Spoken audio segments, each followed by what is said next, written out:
Assalamualaikum warahmatullahi wabarakatuh. Alhamdulillah, pada kesempatan kali ini kita bisa lanjutkan ya Frost diagram atau diagram Frost. Kemarin pada pertemuan sebelumnya sudah kita bahas tentang diagram Latimer, bagaimana cara membaca diagram Latimer, terus kemudian menentukan beberapa nilai, antara lain adalah nilai reduksi standarnya dari satu step ke step lain, yang dari satu oxidation state maksud saya ke oxidation state yang lain yang tidak diketahui nilai potensial reduksi standarnya atau nilai potensial oksidasi standarnya, dan juga menentukan energi bebas Gibbs yang terlibat pada reaksi terkait ya. Nah, diagram Latimer itu sangat erat kaitannya juga dengan diagram Frost. Diagram Frost itu apa, Bu? Diagram Frost itu adalah stable and unstable oxidation state yang bisa diidentifikasi di dalam plot. Jadi diagram Frost itu sebuah diagram, bentuknya berbeda dengan Latimer. Jadi ini dia adalah gambar diagram. Nah, dari diagram ini bisa kita lihat secara cepat atau secara mudah oxidation state atau bilangan oksidasi dari suatu unsur itu, mana yang stabil dan mana yang tidak stabil. Kalau kamu dikasih suatu diagram Frost dari elemen misalnya mangan ya, atau krom, atau mungkin kobalt, maka dari situ kamu bisa langsung dengan mudah menentukan, oh berarti mangan ini dia paling stabilnya dia dalam bentuk bilangan oksidasi berapa, atau krom itu yang paling stabil dia bilangan oksidasi berapa. Itu bisa dengan mudah kita lihat ya.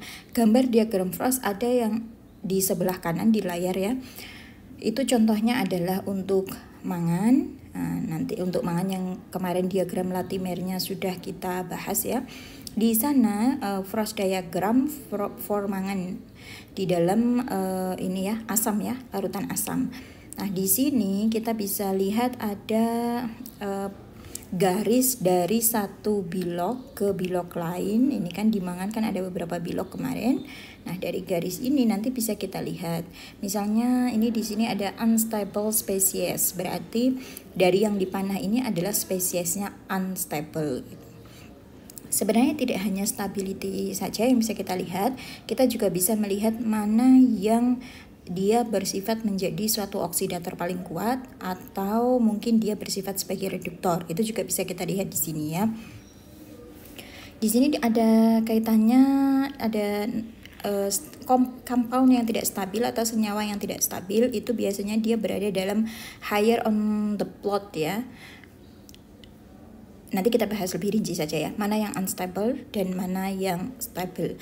Intinya dari sini kita bisa melihat itu tadi stabilitas dari suatu state untuk yang multi state ya, dan kemudian apakah dia adalah oksidator dan reduktor. Yang harus kalian bisa lagi selain nanti membaca diagramnya ini bagaimana, yang stabil yang mana, yang reduktor yang mana, yang oksidator yang mana, itu juga kalian harus bisa menggambar diagram Frost ini. Dari mana digambarnya? Kita berawal dari diagram Latimer yang sudah diberikan kemarin. Dari diagram Latimer nanti kita hitung energi bebas Gibbs yang terlibat pada berbagai reaksinya. Lalu setelah itu kita gambar diagram Frostnya.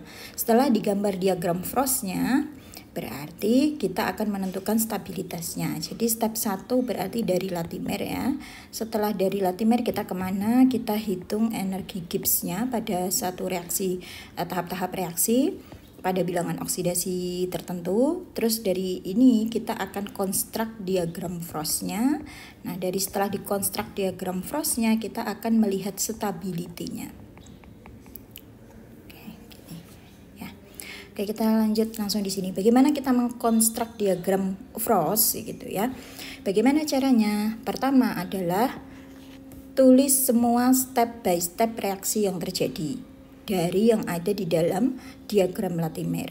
Yang kedua, hitung nilai delta G dari tiap-tiap reaksi. Terus kemudian delta G untuk lowest oxidation state to each oxidation state. Jadi kita berawal dari yang oxidation state-nya adalah paling rendah dulu. Ya, dari kalau misalnya mangan berarti dari mangan dulu, bukan dari MnO4-. Terus kemudian konstruk atau plot diagramnya itu dengan sumbu aksis X-nya itu adalah oxidation state, yang di sini adalah oxidation state, bilangan oksidasi ya. Oksidasi, bilangan oksidasi. Terus yang di sumbu Y-nya itu adalah delta G value ya. Sebenarnya tahapnya 1 ini kan kemarin sudah kamu kerjakan ya. Jadi sebenarnya dari sana kita bisa lihat ya. Kalau kamu mengerjakan, tapi kalau kemarin dari bilangan oksidasi tertinggi, berarti sekarang kita kerjakan dari bilangan oksidasi terendah. Ya. Kita lihat lagi diagram Frost untuk mangan pada acidic solution atau konsentrasi H+-nya adalah 1 molar. Nah, ini penting kita note karena nanti kita juga akan menghitung kemampuan oksidasi reduksi pada berbagai macam pH ya. Jadi di sini kita note bahwa dia adalah kondisi standar 1 molar. Kemarin kita sudah bisa membaca diagram Latimer. Di sini arah reaksi panahnya ke kanan dari oksidasi tertinggi ke oksidasi terendah. Tapi untuk kepentingan kita mengkonstruk ini, maka kita akan membuat reaksinya itu dari yang terendah ke yang tinggi. Berarti arusnya adalah di sini ya. Ini kita balik. Nanti otomatis E0-nya juga harus dibalik ya. Kalau Mn ke Mn2+ berarti plus 1,18. Kalau Mn2+ ke Mn3+ berarti dia adalah minus 1,49 dan seterusnya. Oke, coba kita lihat dulu. Di sini sudah ada ya sebagian ya. Saya inikan dulu. Coba pertama kita lihat dulu yang mangan tadi ya. Bilangan oxidation state terendahnya kan mangan ya. Nah, terus kemudian adalah mangan berubah menjadi mangan 2+. Reaksi yang kedua ini adalah reaksi perubahan mangan menjadi mangan 2+. Karena dia melibatkan 2 elektron, maka min NFE-nya adalah min 2 kali E0-nya tadi adalah E0 reduksinya tadi berapa? E0 reduksinya minus 1,18 berarti E0 oksidasinya 1,18. Jadi di sini saya tulis 1,18. Berarti min 2 kali 1,18 F min 236 F gitu ya. Terus kemudian mangan 2+ menjadi mangan 3+ ya. Ini untuk agar kita mendapatkan reaksi dari mangan menjadi mangan 3+. Di sini juga kita tulis reaksinya. Itu kita tadi dari tabel dari diagram Latimer bisa kita lihat E0 oksidasinya berapa. Terus kita kali di sini. Nah, dari sini kan kita dapatkan nilai apa yang didapat? Delta G untuk reaksi mangan menjadi mangan 3+. Delta G-nya adalah elektron yang terlibat 3, berarti min 3 kali E0 yang belum diketahui dikali F, totalnya sama dengan adalah penjumlahan min 2,36 F ditambah 1,49 F, hasilnya adalah min 0,85 F. Nah, dari sini berarti bisa kita tentukan nilai E0-nya. Nilai E0-nya berarti F-nya dicoret ya seperti kemarin caranya. Terus kemudian E0 berarti adalah 0,85 dibagi 3 ya. Min 0,85 dibagi minus 3 sehingga hasilnya di sini adalah 0,28. Ya. Dari sini kita sudah dapat berbagai macam delta G. Reaksi selanjutnya berarti setelah mangan menjadi mangan 3 adalah mangan menjadi mangan 4. Berarti kita harus menjumlah reaksi oksidasi dari mangan menjadi mangan 3, lalu mangan 3 berubah menjadi mangan 4 sesuai reaksinya, sesuai di reaksinya coba kita lihat ya. Ini kalau balik lagi mangan 3 menjadi mangan 4, di sini kan 0,95 atau kalau dibalik kan berarti min 0,95 untuk oksidasinya ya. Di sini maka kita tulis di sini min 0,95. Kita jumlahkan seperti tadi caranya, maka kita dapatkan E0 untuk reaksi mangan menjadi MnO2 itu adalah min 0,025. Ya, ini sama seperti yang sudah kalian kerjakan kemarin. Latihan di diagram Latimer hanya kita memulai dari bilok terendah ya. Reaksinya dibalik. Terus kemudian delta G-nya ini hasilnya berapa? Adalah 0,1 F. Kita lanjutkan reaksinya, berarti untuk bisa mencoret yang sini ke sini maka MnO2-nya menjadi bilok selanjutnya di sini. Dari sini kita dapatkan berapa? Di sini kita dapatkan delta G-nya 4,46 F. Terus kemudian selanjutnya reaksi yang terakhir yaitu menjadi mangan dengan bilog 7 ya. Dengan bilog 7 itu berarti di sini kita dapatkan reaksinya di sini E0-nya adalah min 0,74.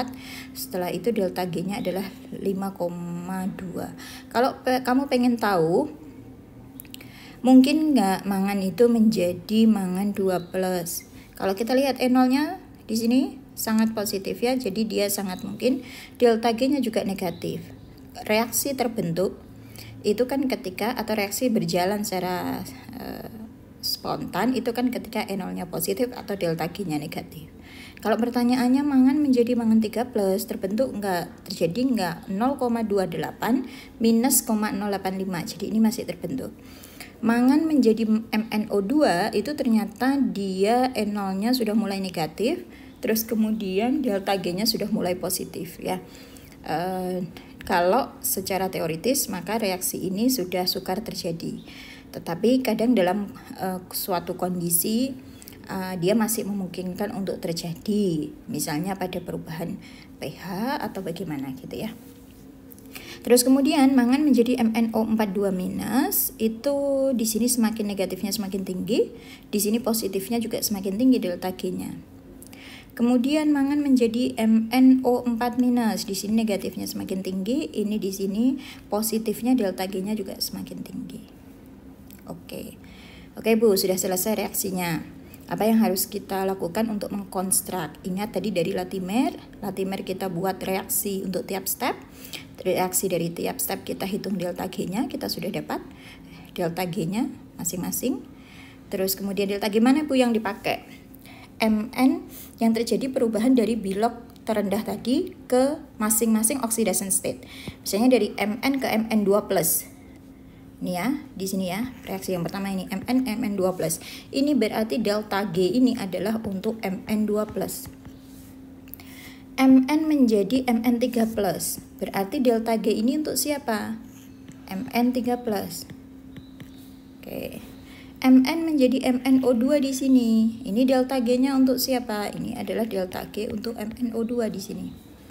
Atau untuk bilog 4 ya, di sini dari bilog 3, sini bilog 2. Terus kemudian yang reaksi ini berarti ini adalah untuk yang MnO42- ya, atau plus 6. Terus kemudian yang sini adalah untuk plus 7. Jadi yang perlu dicatat adalah delta G untuk oxidation state tertentu tadi ya, perubahan dari mangannya. Kalau mangannya sendiri berapa Bu? Unsurnya itu delta G-nya adalah 0 ya di sini ya. Nah dia dari unsurnya itu dia di sini adalah 0 delta G-nya.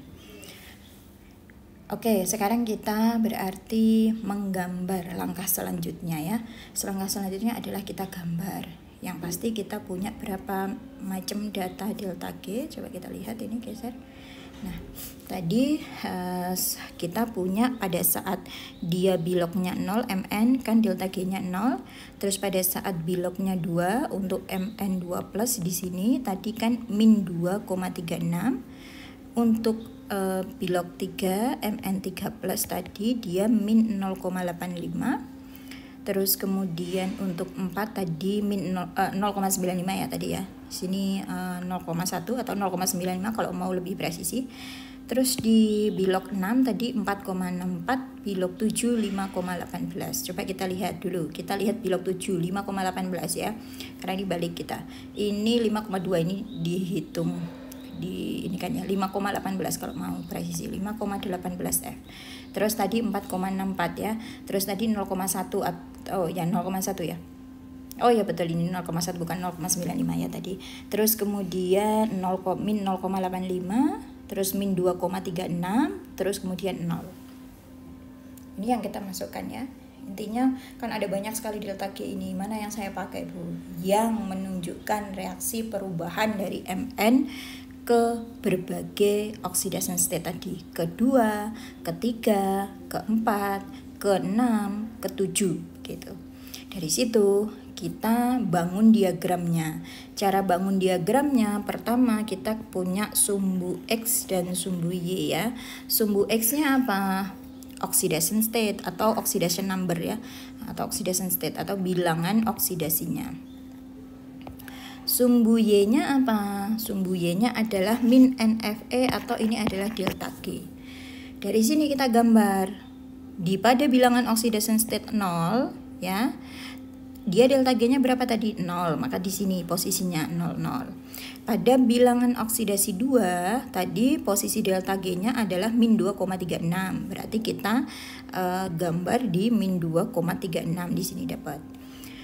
Terus pada saat 3 tadi min 0,85, maka kita naik kan. Pada saat 4 dia sudah positif 0,1, pada saat 6 dia 4,64 sudah positif, pada saat 7 dia 5,18.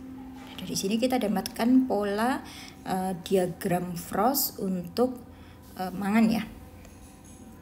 Coba saya hapus dulu ini. Oke, gitu caranya ya.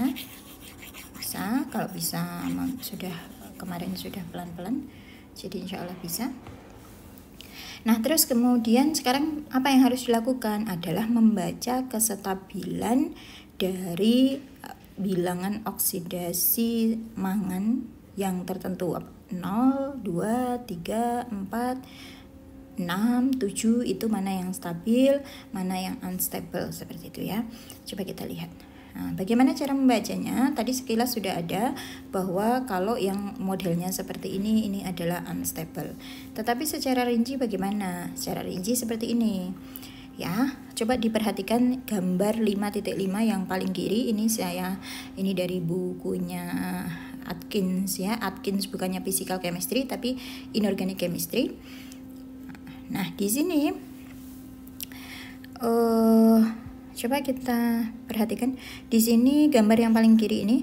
Nah, oxidation number ya, sumbu X-nya kan oxidation number, sumbu Y-nya adalah NFE atau di sini cuma ditulis NE aja, intinya adalah delta G-nya. Nah, perhatikan panah ini, panah merah ke bawah ini. Semakin ke bawah, increasing stability.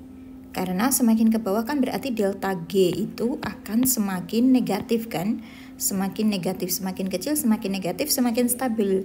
Jadi kalau dia memiliki posisi delta G di paling rendah, maka dia adalah increasing stability. Dari sini misalnya contohnya, saya punya substansi ini, lalu ada ini, lalu ada ini, lalu ada ini. Yang punya delta G paling rendah adalah ini. Maka ini adalah most stable oxidation state-nya. Dia adalah keadaan oksidasi yang paling stabil karena memiliki delta G paling rendah. Ya, itu ya. Terus kemudian yang paling ini kita pindah ke sini. Kita pindah ke sini, di sini ada higher standard potential. Yang ke sini adalah lower standard potential. Nah, di sini yang memiliki higher standard potential itu dia kecenderungannya akan mengalami reduksi. Ya, dia akan dia yang punya delta G paling tinggi ini, dia akan cenderung mengalami reduksi untuk turun ke bawah ya, untuk turun ke substansi yang memiliki delta G lebih rendah, yaitu geser ke sebelah sini atau turun ke sini. Sedangkan kalau kita punya substansi yang di sini, itu dia akan cenderungnya adalah mengalami oksidasi ya, kalau ada seperti ini. Nah, yang seperti ini kalau dia cenderung mengalami reduksi, maka di sini adalah dia berarti apa nak? Oksidator ya. Oksidator terkuat adalah delta G yang paling tinggi. Delta G paling tinggi itu adalah oksidator yang terkuat atau paling kuat ya. Reduktor, nah ini reduktor ini biasanya dia kan berarti mengalami oksidasi ya. Mengalami oksidasi ini ada sebelah sini kan cenderung mengalami oksidasi ke sini. Tapi sebelah yang sini juga cenderung mengalami oksidasi ke sini. Maka ini juga bisa menjadi reduktor, ini juga bisa menjadi reduktor ya. Mana kecenderungan yang lebih mudah terjadi itu adalah merupakan oksidator yang lebih kuat. Tuh, satu di situ ada dua ya sudah ya. Satu adalah most stable oxidation state-nya. Di sini yang delta G paling rendah, delta G paling tinggi itu adalah oksidator terkuat dengan kecenderungan dia akan mengalami reduksi. Yang kecenderung mengalami oksidasi maka dia merupakan suatu reduktor ya. Nah, di sini. Oke, sekarang kalau kita perhatikan Bu, sebenarnya kalau saya punya di sini nih, titik sini nih ya, gambar yang C, silakan dilihat gambar yang C. Saya punya di sini sama yang di sini. Saya lihat gambar yang ada di tengah ini, bilangan oxidation state yang ada di tengah ini, dia posisinya cembung ya. Kalau saya tarik garis lurus dari keadaan sebelah kanan dan kirinya, maka dia berada di atas garis lurus atau dia posisinya adalah pada cembung. Kalau pada cembung ini artinya dia cenderung mengalami disproporsionasi. Nah, situ ya. Karena di sini di gambar D kalian lihat kalau dia cembung seperti itu, maka dia cenderung akan disproporsionasi itu dia berubah menjadi substansi yang kiri dan yang kanan. Ya. Masih ingat istilah autoredox? Autoredox itu biasanya kalau terjadi reaksi oksidasi reduksi pada saat yang bersamaan ya. Kalau disproporsionasi maka dia itu tadi secara bersamaan oleh dirinya sendiri biasanya. Disproporsionasi ini kalau kita punya satu substansi yang tidak stabil, dia akan cenderung berubah menjadi dua substansi lain. Dua substansi lain itu apa? Ya ini, yang sebelah kirinya dia sama sebelah kanannya dia, itu berarti mengalami disproportionate atau terdisproporsionasi ya. Delta G-nya ini dia berada di atas garis cembung. Kalau kebalikannya Bu, kalau misalnya seperti di gambar A itu yang ini bukan ini titik Mn2+ ini tadi yang paling bawah itu kan berarti dia di bawah garis lurusnya. Kalau dia di bawah garis lurusnya berarti kan dia bukan cembung, dia cekung. Kalau cekung itu kecenderungannya adalah seperti gambar E. Coba perhatikan di gambar E. Di gambar E ini, titik ini dia berada di bawah garis. Kalau dia di bawah garis berarti dia namanya di sini adalah cenderung mengalami komproporsionasi. Komproporsionasi itu artinya apa? Substansi yang di sebelah kirinya dan di sebelah kanannya itu akan cenderung berubah menjadi dia. Nah, jadi misalnya saya tulis substansi A, ini substansi B, maka A sama B ini akan cenderung membentuk substansi yang di tengah ini. Nah, kalau kamu punya senyawa A, kamu punya senyawa B, kamu campur, dia pasti akan segera berubah menghasilkan satu senyawa C ini. Kebalikannya tadi berarti komproporsionasi ini kebalikan daripada disproporsionasi. Kalau disproporsionasi satu substansi itu akan terpecah menjadi dua substansi. Kalau komproporsionasi kita punya dua substansi yang kemudian secara termodinamika atau secara kestabilan dia akan segera berubah menjadi satu substansi lain. Di sini ya kecenderungannya kan delta G-nya akan 0 jika dia berubah ke sini. Lebih kecil dari 0 maksud saya. Nah ini sebalikannya dia akan begini. Oke, sekarang kita baca Bu terhadap mangan tadi Bu. Oke, mangannya tadi di sini ya. Coba kita lihat yang ini dulu boleh. Ini gambar yang lebih atau punya kita tadi aja. Nah di sini kita amati dulu mana yang berada di yang cembung, mana yang cekung. Caranya kita tarik garis lurus dari satu titik ke titik lain ya. Oke, gitu. Terus kemudian mana lagi Bu? Oke. Terus kita tarik di sini. Oke. Mana yang cembung? Berarti ini adalah cembung. Ini juga cembung. Ini cekung ya di sini ya. Di titik ini kan cekung ya, cekung. Maka di sini juga cekung. Pertama, kita cari the most stable oxidation state-nya yang mana? Delta G paling rendah. Kita ambil di sini. Berarti berapa? Mn2+ adalah bilog yang paling stabil dari mangan dalam kondisi asam. Jadi pada kondisi asam, mangan itu akan paling stabil dalam keadaan mangan 2+ ya. Bilog paling stabil pada kondisi asam. Karena kita membuat reaksinya itu dalam suasana asam. Oke, sekarang bilangan oksidasi paling yang memiliki delta G paling tinggi adalah plus 7 di sini ya. Plus 7 adalah permanganat ya. Kalau plus 7 dia paling tinggi delta G-nya, tadi kan dia cenderung mengalami reduksi turun ke bawah. Kalau dia paling cenderung mengalami reduksi berarti dia adalah oksidator paling kuat.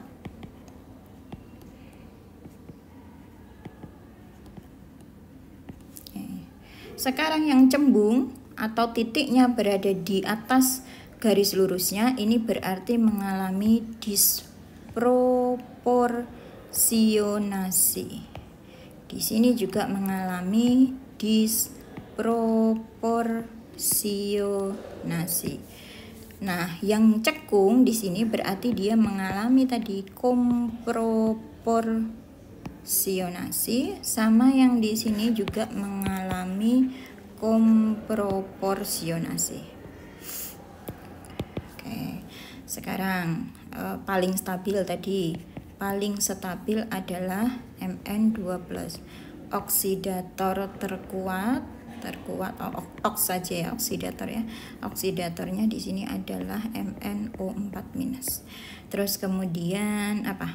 Reduktor ya, yang cenderung mengalami oksidasi. Ini juga bisa reduktor, ini juga bisa reduktor, ini juga bisa reduktor.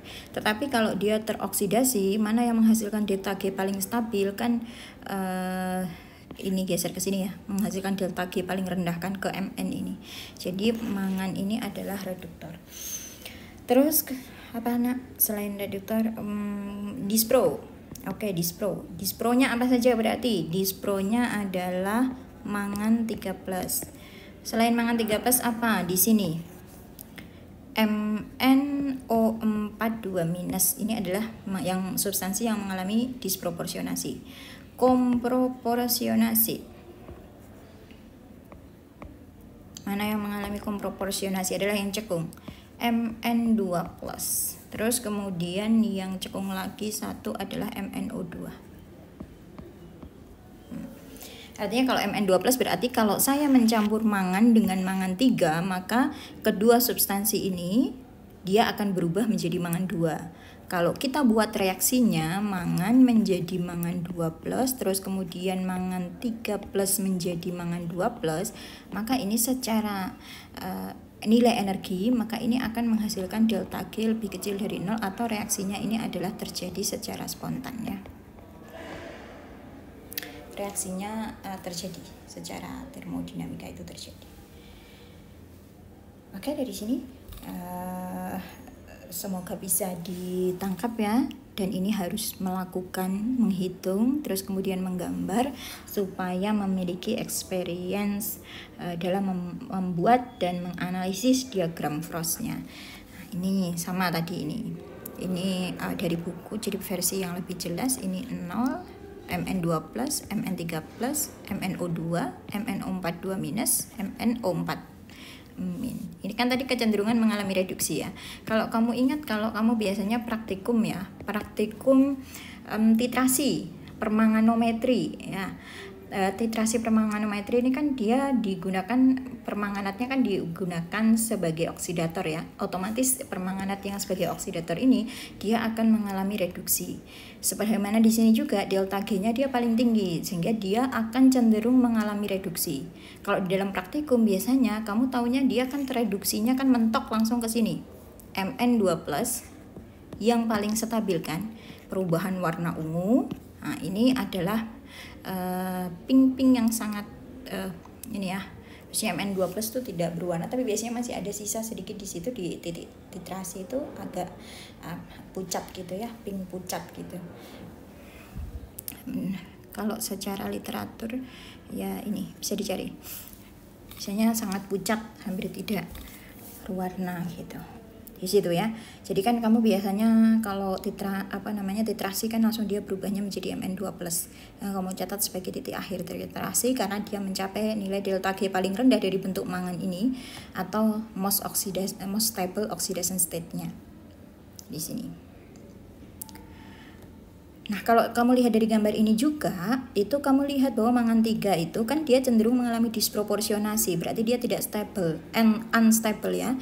Mangan 3 ini, kamu di praktikum ada juga pembuatan mangan 3 atau mangan 6 ya. Kalau kita lihat dari gambar ini, maka mangan 3 sama mangan 6 itu kan dia cenderung tidak stabil pada kondisi asam ya. Maka ini nanti misalnya pada percobaan itu tidak terjadi, maka sebenarnya memang yang ingin dilihat adalah ketidakspontanan reaksinya, atau memang reaksinya tidak terjadi karena secara energetika dia tidak stabil atau mengalami disproporsionasi tadi. Begitu terbentuk, dia pada kondisi yang tepat dia akan segera berubah menjadi substansi yang lain ya. Oke, dari sini sudah. Nah, ini juga diagram Frost untuk mangan. Bedanya sama yang tadi kita sudah bahas tadi, itu adalah di sini. Karena kan saya dari awal saya udah jelaskan ya, berbagai macam sumber diagram Frost diagram Latimer ya. Diagram Latimer itu kan ada yang lengkap, ada yang kurang lengkap gitu ya.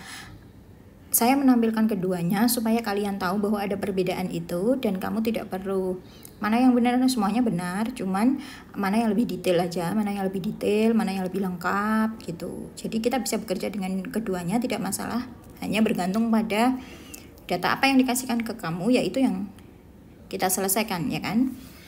Nah, ini adalah versi yang lebih lengkap. Dari mana Bu? Di sini bentuknya adalah HMNO4- ya. Terus kemudian di sini adalah H3MNO4-. Tadi kan dari 4 itu kalau nggak salah kan dia langsung ke 6 ya. Di sini ternyata ada 2 substansi lain. Ini berarti mungkin versi diagram Frostnya ini lebih update ya. Ini saya ambil dari edisi yang lebih baru, yang terakhir. Ini kan Atkins itu ada banyak edisi ya. Sudah saya post di Classroom bukunya, silakan dilihat. Nah, ini edisi yang lebih baru, dia memiliki lebih rinci seperti ini. Dari plus 4, plus 5, ada plus 5 ya, ada plus 6, ada plus 7. Kalau yang tadi, coba kita balik ke sini sebentar. Nah, supaya kamu bisa melihat. Nah, ini kan habis plus 4 dia langsung plus 6. Bentuknya juga MnO4-. Kalau di tadi itu HMNO4-. Sama ini juga plusnya plus 6 kan berarti. Nah, ada satu substansi lain yang terukur di sini untuk data yang lebih baru tadi. Ya, ini di sini ada perubahan warnanya ya. Kalau ini tadi dari ungu di sini menjadi pale pink atau pink pucat ya.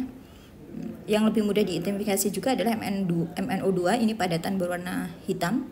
Sedangkan yang mangan 6 ini dia berwarna hijau. Mangan 3+ berwarna merah.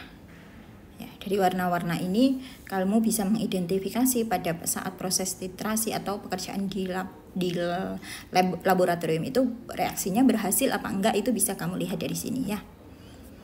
Oke, coba kita balik lagi ke Latimer yang lebih lengkap tadi. Nah, ini ya. Nah, ini kan dia versinya lebih lengkap. Nah, ini juga bisa kamu hitung. Kamu kan sudah bisa menghitung harusnya ya tadi dari Mn menjadi Mn2+, Mn menjadi Mn3+, Mn menjadi Mno2, Mn menjadi H3MnO4, Mn menjadi HMNO4- dan Mn menjadi yang terakhir adalah MnO4-. Nah, dari sini bisa kamu hitung delta G-nya.